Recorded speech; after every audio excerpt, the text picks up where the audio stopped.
बता देना।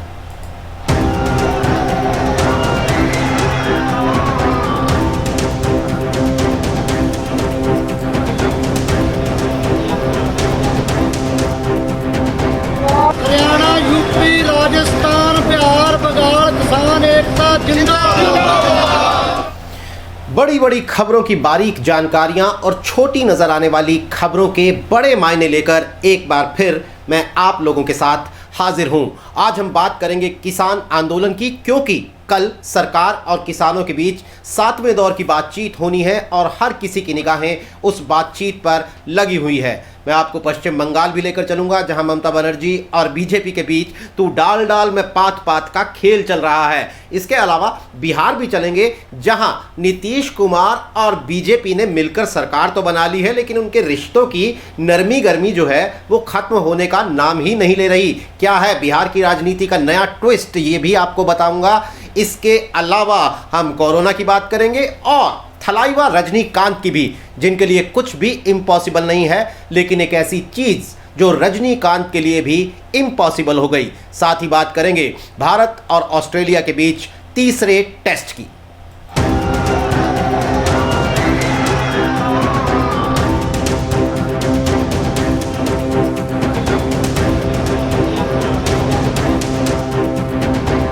हरियाणा, यूपी, राजस्थान, बिहार, बंगाल किसान एकता जिंदाबाद। दोस्तों, सबसे पहले हम किसान आंदोलन की ही बात करते हैं। 34वें दिन में प्रवेश कर चुका है किसान आंदोलन। दिल्ली की सरहदों पर कड़कड़ाती सर्दी के बीच पिछले 34 दिनों से किसान बैठे हुए हैं, लेकिन अब सबकी निगाहें कल यानी बुधवार को होने वाली बातचीत पर लगी हैं। दरअसल सरकार और किसानों के बीच पिछले लंबे वक्त से कोई बातचीत नहीं हो पा रही थी, लेकिन ये 7वें दौर की बातचीत है जिसके लिए किसान राजी हुए हैं। आज वैसे दिल्ली के अलावा पटना में भी हजारों किसानों ने कृषि कानूनों के खिलाफ प्रदर्शन किया और दिल्ली के किसानों को, दिल्ली में बैठे हुए किसानों को अपना समर्थन दिया। इधर दिल्ली में गृह मंत्री अमित शाह की अगुवाई में ग्रुप ऑफ मिनिस्टर्स की एक बैठक हुई, जिसमें सरकार ने कल वो किसानों के साथ क्या बातचीत करेगी इसकी रणनीति बनाई। लेकिन किसानों ने कल की बातचीत के लिए रजामंदी दे दी है, लेकिन साथ ही एक चिट्ठी भेजी है जिसमें 4 शर्तें रखी हैं। मैं बताता हूं आपको उनके बारे में। दरअसल किसानों ने पहली शर्त यही रखी है कि कृषि कानूनों को वापस लेने की प्रक्रिया पर बातचीत हो। अब आप ध्यान से सुनिएगा, आपको कई जगह खबरों में पढ़ने में ऐसा लगेगा कि जैसे इन कृषि कानूनों के संशोधनों पर किसान राजी हो गए हैं बात करने के लिए। ऐसा बिल्कुल नहीं है। किसानों ने साफ कह दिया है कि कृषि कानूनों को रद्द करने की क्या प्रक्रिया हो, हम इस पर बात करेंगे। इसी तरह जहां तक एमएसपी की बात है, तो वो एमएसपी की में बदलाव या एमएसपी को लेकर कानून में बदलाव की बात नहीं करेंगे। एमएसपी को कानूनी गारंटी बनाने की क्या प्रक्रिया हो, इस पर बात करेंगे। किसानों ने यह साफ कर दिया है। एक पराली जलाने का, एक वायु प्रदूषण से जुड़ा हुआ जो कानून है, जो एनसीआर के दिल्ली के आसपास के इलाके में किसानों पर 1 करोड़ रुपए के जुर्माने और 5 साल की सज़ा की बात करता है, उस कानून को भी किस तरीके से ख़त्म किया जाए, किसान इस पर बात करना चाहते हैं। और बिजली बिल से जुड़ा एक ड्राफ्ट, वो बिल नहीं है, वो अभी ड्राफ्ट है, वो चाहते हैं किसान कि वो ड्राफ्ट ही सरकार वापस ले ले, क्योंकि वो सस्ती बिजली की संभावनाओं को ख़त्म करता है। तो ये तमाम शर्तों का बोझ कल की बातचीत पर पहले से ही है। ऐसे में ये किसान आंदोलन क्या इस जाते हुए 2020 में ख़त्म हो पाएगा, इस पर सबकी निगाहें टिकी हुई हैं। कल की बातचीत में सरकार क्या मना पाती है किसानों को, क्या आश्वासन दे पाती है, इस पर सबकी नज़र है। लेकिन इससे पहले किसान नेता राकेश टिकैत ने इस बैठक के बारे में क्या कहा, आप ज़रा वो सुनिए। भाई 22 दिन बाद में एक टेबल पर बैठेंगे, मास्टर जहाँ पर छोड़ कर गया था वहां से फिर शुरुआत होगी। हाँ, 22 दिन का कोर्स तो पूरा करना पड़ेगा। ऐसे थोड़ा है कि छुट्टी काटेंगे मास्टर जी और फिर आकर फिर आगे से पढ़ाना शुरू करेंगे। जहाँ छोड़ कर गए थे वहां से शुरुआत होगी। बिल 3 बिल है, एक बैरिगेट है, ये टूटेगा जब ही दिल्ली और गांव जुड़ेंगे। ये बैरिगेटिंग है तो तोड़ना पड़ेगा। सरकार ने लगा रखे, यहाँ देख लो या बिलों में देख लो, सरकार की तरफ से बैरिगेटिंग है। हाँ, हटाना सरकार को पड़ेगा। दिल्ली जाने का रास्ता सरकार हटाएगी। हाँ, गांव जब ही दिल्ली जा सकता है जब सरकार हटाए। संशोधन की बात कर रहे हैं बिल के अंदर, नहीं ना, संशोधन पे कोई ये है कि बैरिगेटिंग के कोई ऊपर को चला जाएगा, भाई किले का दरवाजा टूटेगा उसी में को तो जाएंगे। अब नए रास्ते बनाओ, वे नया वो करें, ऐसे थोड़ा होता है। कितनी उम्मीद है सर कल हो पाएगा कुछ? उम्मीद है। उम्मीद है? हाँ, ये वैचारिक क्रांति है। इस क्रांति को आप बंदूक से दबाओगे तो एक क्रांति चिंगारी बनेगी। आप इसको विचार से इसको आप दबाओगे तो यही आपके जय कार्य करता जाएगा। किसानों की बात है, किसान आ रहा है, देश का किसान, सरकार को मान लेनी चाहिए इनकी बात। तो काफ़ी अहम है कल होने वाली बैठक सरकार और किसानों के बीच। हमारी नज़र रहेगी क्या होता है उस बैठक में। लेकिन अब चलते हैं पश्चिम बंगाल, जहां पश्चिम बंगाल की सीएम ममता बनर्जी और बीजेपी के बीच तू डाल डाल मैं पात पात का खेल चल रहा है। ये डाल डाल और पात पात मैं इसलिए कह रहा हूं क्योंकि ममता बनर्जी, बीजेपी के बड़े नेता जहां भी कोई रैली या रोड शो करते हैं, ममता बनर्जी भी उसके बाद वहां चली जाती हैं, वहां पहुंच जाती हैं और भीड़ जुटाकर ये साबित करती हैं, ये साबित करने की कोशिश करती हैं कि भैया अगर आपने यहाँ भीड़ जुटाई थी तो इसका मतलब ये नहीं है लोग आपके साथ हैं, यहाँ के लोग मेरे भी साथ हैं क्योंकि मैं भी देखो भीड़ जुटा रही हूँ। आज वो बीरभूम के बोलपुर इलाके में सड़कों पर उतरी। बोलपुर में इसलिए क्योंकि 20 दिसंबर को गृह मंत्री अमित शाह ने इसी बोलपुर में एक रोड शो किया था और ममता बनर्जी की सरकार पर जमकर हमला बोला था। आज वहीं से ममता बनर्जी ने बीजेपी को चैलेंज किया। इसमें सबसे खास बात ये रही कि एक बाउल समुदाय है वहाँ गायकों का, उसके एक सिंगर हैं वासुदेव बाउल, वो आज ममता के मार्च में शामिल हुए। खास बात मैं इसलिए कह रहा हूं क्योंकि ये वही वासुदेव बाउल हैं जिनके घर अमित शाह ने जाकर खाना खाया था। तो ममता बनर्जी ने अमित शाह को ये कहा है कि भैया आपने इनके घर जाकर खाना तो खा लिया लेकिन ये समुदाय आपके साथ हो जाएगा, ये दलित समुदाय के लोग आपके साथ हो जाएंगे, ऐसा नहीं है क्योंकि देखिए वो मेरे रोड शो में भी आए हुए हैं। दरअसल ममता बनर्जी जानती हैं कि अब चुनावों की, मई में होने वाले चुनावों की उल्टी गिनती चल रही है और ये परसेप्शन की लड़ाई इस वक्त जो वो बीजेपी से लड़ रही हैं, अगर उसमें वो 2 कदम भी पीछे हट गई तो फिर चुनावों के प्रचार और चुनावों के नतीजों पर उसका बुरा असर होगा। इसलिए वो बिल्कुल डट कर मुकाबला कर रही हैं बीजेपी के साथ इस चुनावी जंग का। आप सुनिए ममता बनर्जी ने बोलपुर में कहा क्या। জনগণ মনের অধিনায়ক ধরে আজকে বলছে ওটাও পরিবর্তন করবে। আমি শুধু বলি একটু টাচ করে দেখো,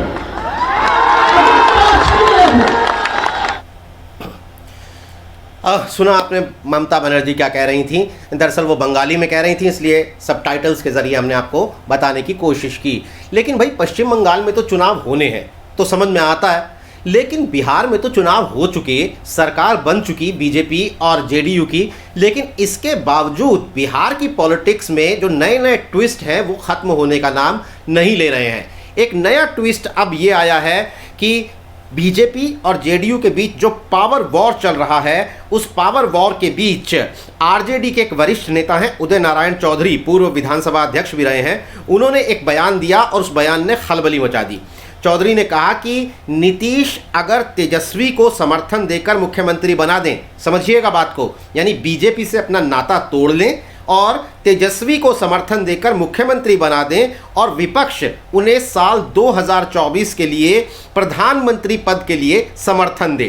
तो उदय नारायण चौधरी का ये कहना था कि ये उनका प्रस्ताव है। इसके बाद हर तरफ से बयान आने शुरू हो गए, लेकिन न्यूज़ तक ने सोचा क्यों ना भाई सीधे हॉर्सेस माउथ से बात की जाए। तो आरजेडी के नेता के इस बयान को, जो जनरली टीवी चैनल और अखबार जो है वो आरजेडी का ही बयान बताकर चलाने लगे थे, लेकिन हमने इसके लिए सीधे तेजस्वी यादव से बात की और जब हमने तेजस्वी यादव से बात की तो तेजस्वी यादव ने इस बारे में कुछ और ही कहा। आप सुनिए, पहले देखिए ये हमारे संवाददाता उत्कर्ष की रिपोर्ट। इस पूरे मसले पर हमने बिहार के नेता प्रतिपक्ष और आरजेडी नेता तेजस्वी यादव से बात की। तेजस्वी यादव ने उदय नारायण चौधरी के बयान को उनका व्यक्तिगत बयान बताया। तेजस्वी ने जो कुछ कहा हम उसे शब्दशः आपके सामने रख रहे हैं। तेजस्वी यादव का कहना है कि नीतीश कुमार जनादेश का अपमान कर खुद महागठबंधन से भागे थे, अब वो बीजेपी के सामने नतमस्तक हो चुके हैं। बीजेपी पर दबाव बनाने के लिए नीतीश कुमार ने अध्यक्ष का पद छोड़ा था, क्योंकि जो इंसान सीएए और एनआरसी, किसान कानून और ट्रिपल तलाक जैसे मुद्दों पर बीजेपी का समर्थन कर चुका है, वह लव जिहाद जैसे गैर जरूरी मुद्दे पर अलग दिखने की कोशिश कर रहा है। बीजेपी और जेडीयू के बीच कभी कोई गठबंधन था ही नहीं, बल्कि ये एक समझौता था। बीजेपी जैसी सांप्रदायिक ताकत को नीतीश कुमार ने बिहार में फलने फूलने का मौका दिया। अब नीतीश कुमार को क्या करना है, नहीं करना है, वह खुद तय करें। तेजस्वी यादव की इस बात से यह साफ है कि जिस तरीके का बयान उदय नारायण चौधरी ने दिया है वो पार्टी की ऑफिशियल लाइन नहीं है। यानी कि तेजस्वी यादव नहीं चाहते कि नीतीश कुमार अब वापस से महागठबंधन का हिस्सा बने। उनका यह बयान इसलिए भी अहम हो जाता है क्योंकि बीते कई मौकों पर जब भी तेजस्वी यादव से यह सवाल पूछा गया कि क्या नीतीश कुमार वापस से महागठबंधन में उनके साथ आ सकते हैं, हर मौके पर तेजस्वी यादव ने यही कहा कि इस बात की कोई गुंजाइश नहीं है और इस सवाल का कोई भी मतलब नहीं। हालांकि बिहार चुनाव के नतीजे आ जाने के बाद से ही तेजस्वी यादव लगातार ये कह रहे हैं कि 2021 में मिड टर्म इलेक्शन यानी कि मध्यावधि चुनाव हो सकते हैं। इसका मतलब साफ है कि तेजस्वी यादव न तो फिलहाल नीतीश कुमार को साथ लाने के लिए तैयार हैं और जाहिर तौर पर बीजेपी के साथ वो कभी नहीं जाएंगे। इसका मतलब यही है कि नीतीश कुमार के महागठबंधन में आने का रास्ता फिलहाल बंद नजर आ रहा है। भाई देखा आपने कि तेजस्वी ने तो नीतीश कुमार को खरी खरी सुना दी और अपने नेताओं के इस प्रस्ताव को भी कि वो नीतीश कुमार से हाथ मिला लें। लेकिन भाई politics is an art of possibilities, ये तो संभावनाओं का खेल है। और वैसे भी नीतीश कुमार ऐसे नेता रहे हैं जो कई बार अपने फैसलों से लोगों को और पॉलिटिकल सर्कल्स को चौंकाते रहे हैं। 7 बार वो मुख्यमंत्री के तौर पर शपथ ले चुके हैं। साल 2013 का वाकया याद दिलाता हूं आपको, जब उन्होंने नरेंद्र मोदी के खिलाफ मोर्चा खोला था और बीजेपी के साथ एनडीए से अपना नाता तोड़कर 2014 में अकेले लोकसभा का चुनाव लड़ा। लेकिन बिहार में सिर्फ 2 सीटें उन्हें मिली तो उन्होंने सीएम की कुर्सी छोड़ दी और जीतन राम मांझी को सीएम बना दिया। ये बड़ा चौंकाने वाला फैसला था उनका। लेकिन साल 2015 में उन्होंने लालू यादव की आरजेडी से मिलकर चुनाव विधानसभा का लड़ा। ये और भी चौंकाने वाला फैसला था क्योंकि नीतीश कुमार और लालू यादव पिछले 30 साल से बिहार की राजनीति के 2 अलग अलग धड़े रहे हैं, एक दूसरे के खिलाफ लड़ते रहे हैं। लेकिन बीजेपी के खिलाफ नीतीश कुमार ने लालू से भी हाथ मिला लिया। 2020 का चुनाव हुआ, उन्होंने कहा ये मेरा आखिरी चुनाव है, लेकिन फिर चुनाव जीतकर मुख्यमंत्री बन गए और फिर उन्होंने अपनी पार्टी का अध्यक्ष आरसीपी सिंह को बनाकर एक बार फिर लोगों को चौंका दिया। तो नीतीश कुमार ये चौंकाने वाले फैसले लेते रहते हैं, इसलिए साल 2021 में भी क्या वो चौंका देंगे अपने किसी फैसले से, इस बात को लेकर दिल्ली से पटना तक के जो सियासी गलियारे हैं उनमें खुसर फुसर चल ही रही है। अब मैं आपको लेकर चलता हूं अगली खबर पर, और अगली खबर है थलाइवा यानी रजनीकांत की, जिनके बारे में कहा जाता है कि कुछ भी इम्पॉसिबल नहीं है। वो क्रिकेट में अकेले 15 विकेट ले सकते हैं, वो एक बॉल पर 6 छक्के मार सकते हैं, वो आवाज़ को सूंघ सकते हैं, वो जिस हॉस्पिटल में पैदा हुए वो उन्होंने ही बनवाया था। रजनीकांत का जो जीमेल अकाउंट है वो है gmail@rajnikant.com। तो ये तमाम लतीफ़े हैं जो रजनीकांत के फैंस उनके बारे में कहते रहते हैं, या गूगल पर जाकर आप सर्च करेंगे तो आपको बाढ़ मिलेगी ऐसे लतीफ़ों की। दरअसल बात ये कि थलाइवा कहा जाता है रजनीकांत को। थलाइवा यानी वो लीडर जिस पर आप आंख मूंद कर यकीन कर सकते हैं। उनके लिए कुछ भी इम्पॉसिबल नहीं है। साउथ में इतनी बड़ी बड़ी हिट फिल्में उन्होंने दी हैं कि उनके फैंस मानते हैं कि nothing is impossible for Rajinikanth. लेकिन पहली बार रजनीकांत के लिए भी कुछ इम्पॉसिबल हो गया, और वो है पॉलिटिक्स। अपने फैंस से माफ़ी मांगते हुए रजनीकांत ने कहा है कि वो राजनीति में नहीं आएंगे और इसके लिए उनकी सेहत जिम्मेदार है। अपने ट्विटर अकाउंट पर पोस्ट किए एक बयान में अपनी आगामी फिल्म अन्नाथे की शूटिंग के दौरान जो भी कुछ हुआ, उन्होंने ये लिखा है कि अन्नाथे की शूटिंग के दौरान जो कुछ भी हुआ उसके कारण उनकी तबीयत बीते दिनों में काफ़ी बिगड़ गई है और वो इसे भगवान के एक संदेश के तौर पर देख रहे हैं कि वो अब राजनीति में नहीं आएंगे। माना यह भी जा रहा था कि वो 31 दिसंबर को अपनी पार्टी बना सकते हैं, लेकिन 2 दिन पहले ही ये ऐलान करके उन्होंने तमिलनाडु की, मुझे लगता है कि कई सियासी पार्टियों को एक राहत की सांस दे दी है, क्योंकि अगर थलाइवा यानी रजनीकांत पॉलिटिक्स में आते तो वहाँ भी वो धमाल मचाते, ऐसा ही सब लोग मान रहे थे। अब हम बात करते हैं कोरोना की। कोरोना का नया स्ट्रेन जो कि ब्रिटेन से शुरू हुआ और उसके बाद यूरोप के और दुनिया के कई और देशों में फैल गया, उस स्ट्रेन के 6 मरीज, भारतीय मरीज अपने देश में पाए गए हैं। ये लोग ब्रिटेन से आए थे और यहाँ पर आकर इनमें वो नया स्ट्रेन मिला है, जिसकी वजह से बहुत चारों तरफ खलबली मची हुई है सरकार के अंदर। लेकिन स्वास्थ्य मंत्रालय ने ये कहा है कि नया जो वैक्सीन बना रहे हैं हम, जो अब किसी भी वक्त आ सकता है, वो इस नए स्ट्रेन पर भी प्रभावी होगा और लोगों को घबराने की ज़रूरत नहीं है। सुनिए स्वास्थ्य मंत्रालय ने क्या कहा।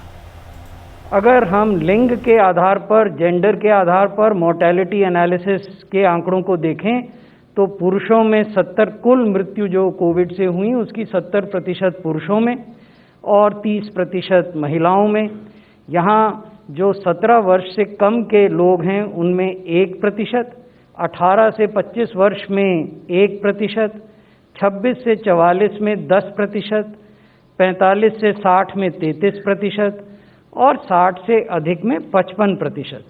यहाँ महत्वपूर्ण बात यह है कि जहाँ ये जो 18 से 44 वर्ष का जो ग्रुप है 52% केस वहाँ हुए, जैसा मैंने आपको बताया, लेकिन मृत्यु वहाँ केवल 11% हुई। यानी इन लोगों की क्षमता बीमारी से लड़ने की और रिकवर करने की भिन्न स्तर पर है।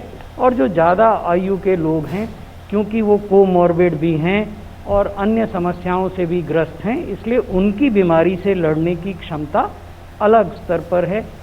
वैसे ब्रिटेन में मिला ये नया स्ट्रेन अब ब्रिटेन तक सीमित नहीं रह गया है। अब तो ये यूरोप के कई देशों, France, Germany, Holland, Austria, Italy, Switzerland, इसके अलावा जापान, लेबनान, सिंगापुर जैसे दुनिया के कई देशों में अपने पैर फैला चुका है। वैसे आप लोग पिछले कुछ दिनों से जो ये नया शब्द सुन रहे हैं कि नया स्ट्रेन, वायरस का नया स्ट्रेन, तो जिज्ञासा हो रही होगी कि ये भाई चीज़ क्या होती है। दरअसल ये एक नेचुरल प्रोसेस है। कोई भी जो वायरस होता है वो मानव की, इंसान की कोशिकाओं में घुसने के नए नए तरीके खोजता है। जैसे जैसे वक्त बीतता है तो इंसानी शरीर उस वायरस से लड़ने की शक्ति पैदा करता है अपने अंदर, और वो वायरस भी शरीर में घुसने के लिए नए नए तरीके खोजता है और अपना रूप बदलता है। आप ये सुनकर हैरान हो जाएंगे कि पिछले साल भर में वुहान से जो शुरू हुआ था कोविड-19, वो 25 बार अपना रूप बदल चुका है। 25 म्यूटेशन उसमें हो चुके हैं। तो एक नया रूप है। अब हमारे डॉक्टर्स, दुनिया के डॉक्टर्स इससे किस हद तक लड़ पाते हैं, इस बात पर सबकी नज़रें जमी हुई हैं। तो अब बात करते हैं क्रिकेट की। भारत और ऑस्ट्रेलिया के बीच चल रही टेस्ट सीरीज़ की। भाई देखिए, पहले टेस्ट में हमारी टीम जो औंधे मुँह गिरी थी, वो एकदम एक योद्धा की तरह दूसरे टेस्ट में खड़ी हुई और ऑस्ट्रेलिया को उसके ही घर में धूल चटा दी। दूसरा टेस्ट मैच भारत की टीम ने जीत लिया। लेकिन अब तीसरे टेस्ट मैच को लेकर क्या चर्चाएं शुरू हो गई हैं, उसके लिए आप देखिए ये रिपोर्ट। करोड़ों भारतीयों तक पहुंची ये मुहिम। अब जब हमने मौजूदा हालात को अपना लिया है तो जरूरी है सड़कों पर अपने स्वास्थ्य और स्वच्छता को प्राथमिकता दें। याद रखें, सुरक्षा की शुरुआत खुद से ही होती है। बेहतर इंसान बने, बी द बेटर गाय। एक सड़क सुरक्षा मुहिम द इंडिया टुडे ग्रुप के साथ पार्टनरशिप में हुंडई मोटर इंडिया की पहल। 7 जनवरी को खेला जाएगा भारत और ऑस्ट्रेलिया के बीच तीसरा टेस्ट मुकाबला और उम्मीद जताई जा रही है, जो कि कई दिनों से जताई जा रही है, कि रोहित शर्मा इस टेस्ट मैच के लिए अवेलेबल होंगे। और अब ये सूचना मिली है कि रोहित शर्मा सिडनी से मेलबर्न के लिए रवाना हो गए हैं और इस पर क्या वो तीसरा टेस्ट मैच खेलेंगे या नहीं खेलेंगे, अंतिम 11 में उनकी जगह बन पाएगी, क्या संभावना है इसकी, इसका जवाब दिया टीम इंडिया के कोच रवि शास्त्री ने। मेलबर्न में मिली जीत के बाद मीडिया से रूबरू हुए रवि शास्त्री ने कहा, रोहित शर्मा पिछले कुछ हफ्तों से क्वारंटीन पीरियड गुजार रहे थे। शास्त्री ने कहा कि ऐसे में रोहित से पूछना होगा कि वो कैसा महसूस कर रहे हैं और इसके बाद ही निर्णय लिया जाएगा। गौरतलब है कि रोहित शर्मा बुधवार को मेलबर्न में टीम के साथ जुड़ेंगे। सिडनी में बढ़ते कोरोना केसेस के चलते मेलबर्न का ग्राउंड तैयार किया जा रहा है और ऐसे में रोहित शर्मा का मेलबर्न जाना कहीं न कहीं इस बात को साफ कर देता है कि तीसरा टेस्ट मैच MCG में ही खेला जाएगा। बता दें, रोहित शर्मा IPL खत्म होने के बाद भारत वापस लौट आए थे और अपनी फिटनेस पर काम करने के लिए NCA भी गए थे। इसकी वजह से वो ऑस्ट्रेलिया के खिलाफ खेले गए वनडे और T20 सीरीज का हिस्सा नहीं बन पाए थे। साथ ही उन्होंने 2 टेस्ट मैच भी मिस कर दिए। काफी विवादों के बाद अब कहीं ना कहीं लोगों का इंतजार जो है, रोहित शर्मा के फैंस का जो इंतजार है वो खत्म होने वाला है। उम्मीद तो यही जताई जा रही है, क्योंकि रहाणे ने भी जब प्रेस कॉन्फ्रेंस में ये बोला कि वो बहुत खुश हैं कि रोहित शर्मा अब टीम में वापसी करने वाले हैं और टीम अब एक अहम मोड़ पर है। इस पूरी सीरीज की बात करें तो 1-1 पर बराबरी कर ली है भारतीय टीम ने और अब अगर रोहित शर्मा आ जाते हैं तो भारत को ऐसे में काफी ज्यादा बूस्ट भी मिलेगा और भारतीय टीम के लिए इस सीरीज को जीतना, भारत के जीतने के चांसेस और भी ज्यादा प्रबल हो सकते हैं रोहित शर्मा के वापस आने से। तीसरे टेस्ट में रोहित होंगे या नहीं, इस पर चर्चा हो रही है। इसीलिए दूसरे मैच की जो जीत है, दूसरे टेस्ट मैच की, वो बड़ी महत्वपूर्ण हो जाती है। भाई विराट कोहली नहीं, मोहम्मद शमी नहीं, रोहित शर्मा नहीं, इन तमाम दिग्गजों के बगैर भारतीय टीम जीती तो इसके लिए अजिंक्य रहाणे की शानदार कप्तानी, शुभमन गिल और मोहम्मद सिराज का शानदार डेब्यू और अपने तलवारबाज रविंद्र जडेजा का शानदार ऑलराउंड प्रदर्शन जिम्मेदार रहा। तो नए साल में होने वाले तीसरे टेस्ट मैच में ऑस्ट्रेलिया को एक बार फिर धूल चटाकर रहाणे जीत का तोहफा हमें देंगे, इस उम्मीद के साथ आज का बुलेटिन खत्म करते हैं और मैं आपसे लेता हूं इजाज़त। कल एक बार फिर मुलाकात होगी। नमस्कार।